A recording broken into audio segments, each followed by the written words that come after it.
They weren't luxurious, they weren't fast, but they were everything. These are the cars that carried us through childhood, school runs, birthday parties, road trips, and late-night drives home from grandma's. You didn't dream of owning them, but you sat in the back seat, windows down, and music blasting from a scratched CD. Most are long gone, but their memories live rent-free in our heads. This isn't just a list, it's a time machine. Let's bring back the cars every 2000s kid wrote in. Starting at number 1, we have 2000 Chevrolet Prizm. So, we are going to start with a car that was actually just a Toyota wearing dress-up clothes. Remember the Chevrolet Prizm? It was literally a Toyota Corolla wearing a Chevy badge, and somehow fooled parents every time. This is the thing with the Prizm. It possessed that indestructible Toyota 1.8-liter VVTi engine, which produced around 120 or 125 horsepower. Yeah, I know, not exactly earth-shattering, but this thing could do 0-60 in about 10.2, which was just dandy in getting you to school on time. What about the fuel economy? We are getting 27 city and 34 highway MPG, and that translates to less time in the gas station during those weekend marathon soccer tournaments.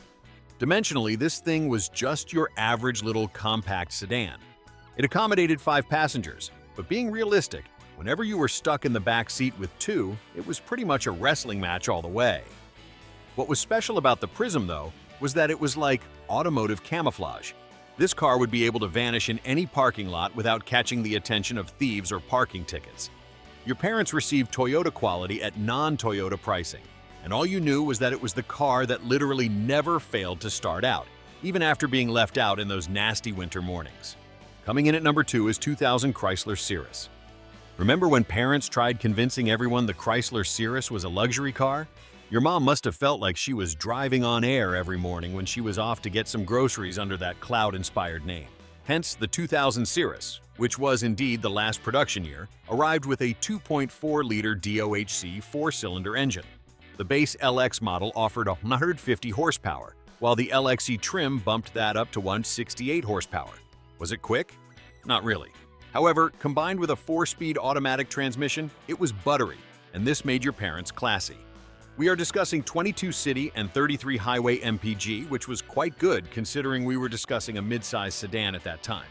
And size-wise, this was an item that was the real deal, roomy.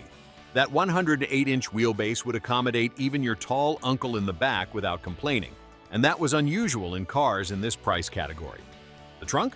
Insane 15.7 cubic feet volume, enough to live out of during college moves. The fashion was serious. It was contemporary enough in 2000, but boy, has it dated. The main difference with the interior is that Chrysler really did their best to ensure that it feels upscale with soft touch and trim pieces that look fancy. Was it successful? Well, your parents believed that, and that is what counted. What was great about the Cirrus is the way it rode. It actually felt like being on a cloud when we used to travel a long way to meet relatives. Your parents enjoyed that sweet ride down the lane of a highway, and you simply liked having more space than your peers with their Civics rammed into their cars. Next up at number 3 is the 2000 Hyundai Tiburon. Every 2000s kid had that cool cousin who drove something sporty, and the chances are it was a Hyundai Tiburon. This economical coupe was like a sports car with the price of an economy car, making it the dream car for countless teenagers who are still years away from getting their driver license. Tiburon models in 2000 had a 2-liter inline-4 that generated 140 horsepower at 6,000 revs. All those figures meant a 0-60 speed of around 8.3 seconds, aka not quite a rocket ship, but plenty fast enough when you spent most of your life in family sedans. This engine was high-revving, which would make it sound as sporty even in the case it is not very quick. The Tiburon measured 170.9 inches long, with a mere 51.7 inches in height, which made the vehicle have appropriate proportions of a sports coupe. Perhaps it was the greatest achievement, because the low-slung, aggressively styled position made it appear to be faster than it was. The inside was designed to host 4 persons, but the back seats were meant to be used by children or extremely short adults. The trunk with a capacity of 12.8 cubic feet was very surprisingly useful on weekend excursions or even ferrying school bags. It was the accessibility of the Tiburon which was truly commendable. Other sports cars needed trust funds or co-signers, but the Tiburon was performance that was within reach, and with unadulterated attractive sheet metal. With 23 miles per gallon in the city and 32 on the highway, parents could easily argue it was a smart, fuel-efficient choice, and kids just flat out knew that it was cooler than anything in the school parking lot. The Tiburon was the gateway drug to car passion on thousands of kids of the 2000s. At number 4, we have the 2000 Isuzu Hombre. There was no more rough surname applied to the vehicle, which really made its home in the suburban driveway, than the Isuzu Hombre. This small pickup truck was built to look like it needed to be on a ranch, and it was seen to be on a variety of mulch-taking duties on Home Depot, as well as furniture-taking duties of the college dorm room. The last year of the Hombre, 2000, Isuzu fitted it with a 2.2-liter of the inline-4 engine, with 120 horsepower coming at 5,000 RPM. Though these figures were not something to be proud about on paper, the curb weight of the Hombre at 3,067 pounds implied that it was suitably powered to navigate around town. What truly stood out was its 2,000-pound towing capacity, enough to haul small boats, tow utility trailers, or help friends move into new apartments. Hombre had the conventional compact pickup dimensions of 187.1 inches in length and a 108.3-inch wheelbase. The cab was compact in three-person design but functional with the cargo bed that was able to deliver 39 cubic feet utility space. This is the truck that made an entire generation realize that pickup beds would be ideal to take not only Christmas trees but also furniture in the dorm room. The Hombre did 23 city and 29 highway MPG, impressive figures by 2000 standards when it comes to a truck. That economy was attractive to families that did not require regular pickup truck needs but would occasionally have the need of a truck. The early 2000s were the days of the automotive Swiss Army knife. Although they were tough-looking men, the vast majority of Hombres led surprisingly soft lives. They were the ones that suburban dads needed to make them feel competent and adventurous, despite their most ambitious off-road experience being coming up on the grass in the fairground parking area. To children, the Hombre was the symbol of freedom and adventure, the prospect of camping and running on the beach, which did or did not occur. In the 5th position, we have the 2000 Mitsubishi Diamante. The Mitsubishi Diamante was the luxury car that families purchased when they were contemplating that they needed to feel elegant, yet they could not quite afford Lexus cash. This was an upscale car with V6 power and a full-size dimension, and accordingly, the Diamante was a genuine sedulous sedan that had a competitive price.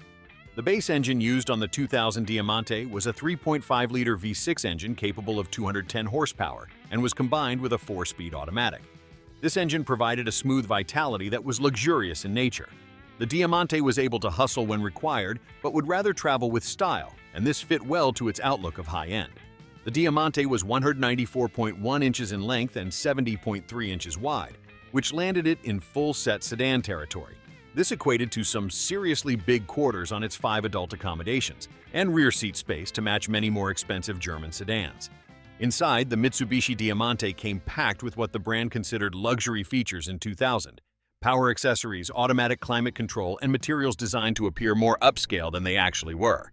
Ride quality was truly impressive, and it dampened road irregularities with the confidence of cars that cost thousands more. To the families, the Diamante was a symbol of arrival, an indication that they were no longer just traveling by means of low-end transportation, but had entered the realm of something that people could call nice. Children called it the name of the car with very comfortable seats, and the cabin was noisy enough to feel long trip. It was like the car version of buying at the department store, where the merchandise was a step beyond low-end, not luxury cars, but better than the general items. Coming in at number 6 is 2005-2010 Jeep Grand Cherokee. The second-generation Jeep Grand Cherokee became the balance between family functionality and rugged capability. This was the SUV that could truly tackle off-road weekenders and be able to pick up their kids at school come Monday morning, and this made it an ideal car for outdoor-minded, active families. The available engines were practical and powerful. The standard engine was a 3.7-liter V6 with 210 horsepower, which is good enough to commute but not much interesting. The optional 4.7-liter V8 increased the rating to 235 horsepower in the stock variant, and the 5.7-liter Hemi V8 had between 330 to 360 horsepower according to the year. The SRT8 version had a 6.1-liter Hemi with 425 horsepower to deliver ultimate performance. The Grand Cherokee was long, 186.6 inches long to be exact, but at the same time it was 73.3 inches wide and 67.7 inches tall, resulting in it having a big chassis without being impossible to maneuver in parking lots. A five-seated cabin was spacious enough to accommodate families, and with the cargo capacity of 67 cubic feet, the rear seats could be folded. Depending on the engine and configuration, towing capacity was between 6,500 pounds and 7,200 pounds. The Grand Cherokee was actually versatile. The four-wheel drive systems easily available would cope with snow-covered school car parks as well as the true mountains.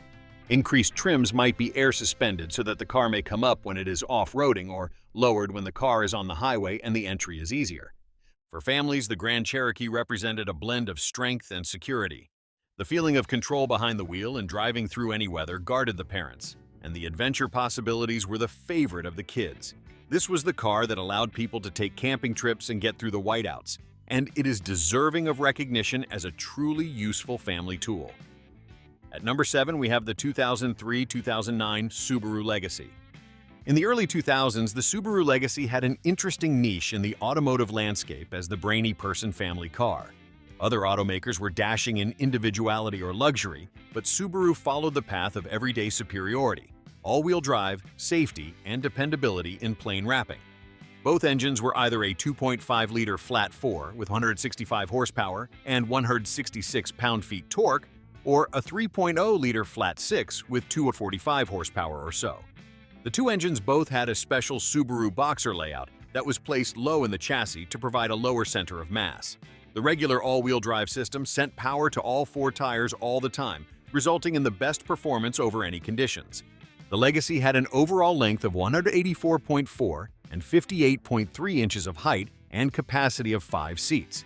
The wagon version had much more room to carry cargo inside, which made it very popular with sport lovers and those who were expanding their families. Fuel economy was about 19 city and 25 highway mpg, which was average of an all-wheel drive car during the early 2000s. The advantage about it was that it could perform under poor conditions, and that is what made the Legacy a cut above the rest. Other families struggled to get out of the house when there was snow and wet weather, but with Legacy owners, they drove like usual. The all-wheel drive mechanism did its work transparently and very confidently. This enhanced the popularity of the Legacy, especially in the north and in mountainous areas. The Legacy appealed to working farming and the efficiently functional family, which placed its emphasis upon substance rather than style. It was driven by suburban parents who knew how to use their all-wheel drive, and ski instructors and park rangers as well. The adults, in their turn, adored the fact that they could never be bothered about weather because the kids enjoyed the solid performance and roomy interior. Number 8 is the 1998-2011 Volkswagen New Beetle. Not many automobiles embodied the spirit of the late 90s and early 2000s optimism the way Volkswagen New Beetle did. This retro-styled revival of the original Bug introduced flower power to the 21st century and instantly became an icon that also felt simultaneously nostalgic and futuristic. The engine choices remained different during its entire production history, setting up engines that ranged between a straightforward 115 horsepower 2.0-liter four-cylinder and an enthusiastic 200 horsepower 1.8-liter turbo power. Diesel engines came with an impressive fuel efficiency, and the hot turbo ones produced a truly sporting drive. The mix of Golf underpinnings and exclusive style made a car that was not only practical, but had character as well. The recognizable characteristics of the New Beetle were connected with an unusual dashboard flower vase, or rather a comic note which reflected the enjoyable nature of the car. The Beetle came in a wide array of colors, some that are considered pastel, and so it could be used to suit every personality. Its interior seemed more spacious than the outside measurements led to think, but there was still limited room in the back seat. The New Beetle was exceptional because it brought smiles on faces. This was automotive therapy in motion, and it was immediately recognizable and universally appealing. Buyers were attracted by the need to have their own personality in their car instead of the car becoming part of the traffic. The New Beetle was a popular car among teachers, artists, and free spirits, and one would see the model in many coffee shops, art galleries, and college campuses. When you were a kid, a ride in a Beetle was the victory of coolness. Your mom or your aunt was the one who still knew that magic existed, and she had nothing to be shy about. In the 9th place is the 1998-2003 Ford Windstar. The Ford Windstar has come to characterize the minivan experience of a million-plus families in the early 2000s. It was the car that made way so non-minivan parents could become soccer coaches, carpoolers, and even road trip heroes, even though they never quite adjusted to the minivan lifestyle. Ford sold the Windstar as a 3.8-liter V6 with about 200 horsepower. Windstar power was not speed, it was capacity and comfort of large families. The layouts carried 7 to 8 passengers, depending on the layout used. The seating capacity of the second row may be fitted to 3 or utilize captain chairs that allow easier access to the third row. The seats in the back folded down to create a cargo area that could hold furniture, sports equipment, or as much food as it takes to feed a small army. This Windstar was turned into a traveling operation center for busy families. Cup holders abounded throughout the cabin, and storage compartments were holding juice boxes and soccer cleats. The swinging doors on the sides facilitated entering and leaving the car in tight parking areas, but they also generically identified their owners as being people who were not only settlers but unquestionably minivan people. Nevertheless, the Windstar was actually good at what it was built to do. It transported the large families in comfort, gulped down stupendous cargo, and it answered the long-sought need of high seats to give the parents the comfort in traffic they craved. To children, it meant that at least road trips were tolerable and that there could be carpooling. Holding the 10 position is the 2004-2007 Ford Freestar. The Ford Freestar marked a new era for modern families, serving as Ford's bold attempt to reinvent and rebrand the traditional minivan experience. Basically, a highly revised Windstar minivan with a refreshed look and a package of better amenities, the Freestar attempted to make it seem like owning a minivan was less of an act of complicity and more of a reasonable decision. Power was provided by a 3.9-liter V6 with 193 horsepower and 254 pound-feet of torque through a 4-speed automatic. This was a great step up in the base engine of the Windstar that gave a better acceleration and passing power on the highways. The fuel efficiency was not so good, and it was only 17 and 24 mpg in the city and on the highway respectively. The Freestar was reasonably sized like the Windstar, but improved the look to be more modern at the same time. Much attention was also given to the interior. There is better material used and more convenience items. It was still flexible in seating that could hold 7 passengers in different arrangements. In the Freestar, Ford installed into-car family features that lighten the workload of family life. Multiple cup holders, storage compartments in a variety of locations in the cabin, and rear seat entertainment systems available. The sliding doors were provided with power operation, and the tailgate became openable with the key fob across the parking. The Freestar was unfortunate, since car tastes were quickly moving in the direction of crossovers and SUVs. Although it was certainly a better car than its predecessor, and actually deserved its better reputation, the Freestar was not able to revive the image of the minivan. It was still a great family car on roads with large numbers of people or passengers, but it had the baggage of being another minivan. Next up at number 11 is the 2001-2007 Toyota Sequoia. Toyota Sequoia was the first real full-size SUV effort by Toyota, created as a direct competition of Chevrolet Suburban and Ford Expedition. The Sequoia bore the same name as the giant trees that belonged to California because it was appropriately huge and almost as solid as a rock. The Sequoia began with 2 entry-level trims, the Sport RWD and the Sport 4WD, equipped with a 4.7-liter V8, producing 240 horsepower and 315 pound-feet of torque. The engine was a very smooth and civilized generator of power that was more refined by many domestic alternatives. The manual gear shifting was done by a 5-speed automatic system, and 4-wheel drive was available to overcome unfavorable situations with ease. The Sequoia was a big car that measured more than 200 inches long and almost 80 inches wide, making it an intimidating car to park in a lot. The seats had 8-person capacity in 3 rows, of which the third row could serve named distances, even though adults also could use a third row. The cargo area was massive. It had more than 128 cubic feet of cargo with all the rear seats folded up. The cabin of the Sequoia was indeed a premium diesel-like space. Materials and construction were better than on most domestic brand sport utility vehicles. Having established the reputation as the company providing its customers with reliable vehicles, Toyota ensured that the families could resort to the Continental and expect that this safari vehicle would suffer years of unquestionably loyal service even when used intensively. It could tow more than 6,000 pounds, which makes it ideal to be combined with boats or trailers and camping trips. Families that required all the space and functionality got it with Sequoia. It was a car that could be used to travel on roads with 8 people, and that offered the guarantee of arriving safely with all people. The big seats and outstanding view was valued by the kids, and the Toyota reliability in the sleeve of full-size capability was valued by the parents. Number 12 is the 2002-2006 Suzuki Aerio. The Suzuki Aerio was a car that didn't quite know what it wanted to be, but that quirky confusion somehow made it lovable. The Aerio was half a sedan and half a hatchback, all misshapen over which market it should be focused upon, making it the automotive equivalent of the Swiss Army knife, useful, multi-purposed, and a bit of an idiot in each and every application. The engine was a 2.0-liter inline-4 that generated 145 horses and 136 pound-feet of torque. Transmission was of Type 5 manual and 4-speed automatics, and an option of all-wheel drive on some models. The performance of the Aerio was not exhilarating but satisfactory, and driving was easy thanks to the high seating position and visibility that did not cause confusion. The Aerio had unusually good proportions that made the most of inside space in a small package. On the inside, the cabin was surprisingly spacious and had tall windows which gave it an airy feel even though the exterior measurements were small. Hatchback variants could fold the rear seats to produce very large cargo space considering how compact the vehicle was. The unique feature of the Aerio was the practicality.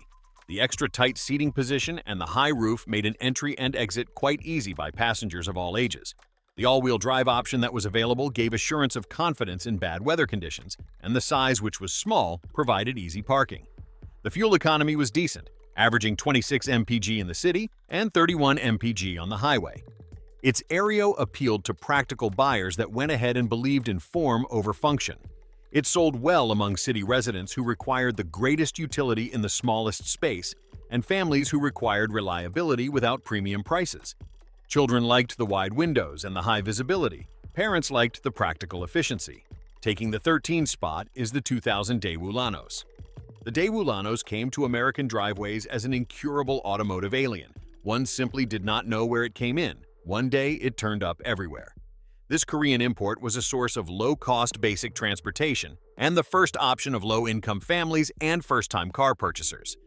The Lanos had options of a 1.3-liter engine with 75 horsepower, 1.4-liter with 86 horsepower, and a high-end 1.6-liter with 106 horsepower. Even with the most powerful variant, even patience was needed, and 0 to 60 times exceeded 11 seconds. The positive was a good fuel economy, as some of the models were able to deliver more than 30 mpg mixed. The 160.4 inches by 56.4 inches, Lanos was a compact car with rather generous interior packaging. It could accommodate 5 passengers, but using it was an extreme experience depending on the duration of the trip. The trunk had 8.8 cubic feet of storage, which was sufficient during the daily needs but small on the luggage during one of the vacations. Price was the strongest attribute of the Lanos. When car consumers required the best deal on transportation that could pass into the definition of a car as a new buy, the Lanos provided. It had air conditioning, power steering, and a warranty, something that one could not be assured of in the second-hand car market. Though it started as a low-end vehicle with a shoddy reliability track record, the Lanos provided service to millions of households as sincere, simple conveyance. It was the vehicle that brought parents to workplaces and children to schools demanding nothing but time-to-time maintenance and not too high expectations. To most households, the Lanos symbolized auto independence with a lower-priced, pocket-friendly tag. Coming in at number 14 is 2001 Oldsmobile Alero. The Oldsmobile Alero holds the legacy of being one of the last cars produced by a company, which had been in the service of American families for more than 100 years. The little sedan and coupe were the final effort to lure young buyers in an Oldsmobile that closed forever in 2004. The Alero was available in 2 engines. Both motors were combined with either a 5-speed manual or 4-speed automatic transmission, which was sufficient in everyday driving. The best feature of the Alero was styling, and the car had clean lines and modern proportions which were very much contemporary. The interior had not only curved dashboard designs, but also material that was more luxurious than most competitors. The Alero provided decent room to accommodate a 5-person cargo at 186.8 inches of length, which meant the sedan. The tragedy of the Alero was that it was a bit premature. Although a potentially good-looking, capable car, it came at the time when Oldsmobile was being fought over in GM boardrooms. The childlike image of the brand did not mix well with the Alero youthful dreams, and so this became a marketing tussle which was impossible to overcome. In the case of families who purchased Aleros, they received very good vehicles which just happened to be wearing a badge which was doomed. The Alero was an excellent, reliable motor vehicle that provided the traditional Oldsmobile ride that people were accustomed to but in a modernized design. In the 15th position, we have the 2003 Saturn Ion. The Saturn Ions reflected Saturn's unique approach to car design and sales. It stands as a symbol of the brand's unconventional strategy in the automotive world. The Ion had its funky plastic body panels, a space-age interior, and a non-conventional engineering, which would make it anything but likable. The inline-4 was a 2.2-liter one that made 104 or 145 horsepower, again depending on the model year and trim. The unique aspect of the Ion was the continuously variable transmission, CVT, which was available and allowed acceleration without conventional gears. There was also a 5-speed manual that would cater to customers who wanted a conventional power shift. The most controversial aspect of the Ion was the interior. All the gauges were centered on the dashboard, which was directly in the center of the driver, in a gauge cluster that needed customization by anyone used to conventional dashboard arrangements. The style was shocking and even ahead of its time, but not loved by everybody. The polymer used in the body panels of the Saturn also did not get any dents, so even families could appreciate them, and the Ion, being small in size, could be easily parked and moved around. The gas mileage was great, and I often used over 30 mpg on the highway. The drive was rather smooth, even considering how cheap the car was. The Ion appealed to consumers seeking something that did not represent mainstream automobiles. The customer-satisfied response of Saturn through its no-haggle policy made its purchasing experience exclusive, whereas the design of Ions would make it very recognizable in car parks. To families, the Ion was a utility with a sense of personality. It was stable, effective, and it was something different, which is very likely why it is remembered long after the death of Saturn. Kids loved the car's futuristic interior, while parents appreciated the hassle-free ownership experience. And that wraps it up. 15 cars that defined growing up in the 2000s. If I missed your ride, don't come at me yet. Smash that like button, hit subscribe, and ring the bell so you don't miss that next nostalgia drop. Now tell me, which of these was your childhood car? And what's the craziest thing that happened in the back seat? Drop it in the comments. More cars from the past are on the way, so share this with someone who definitely rode in one of these legends, and I'll catch you in the next one.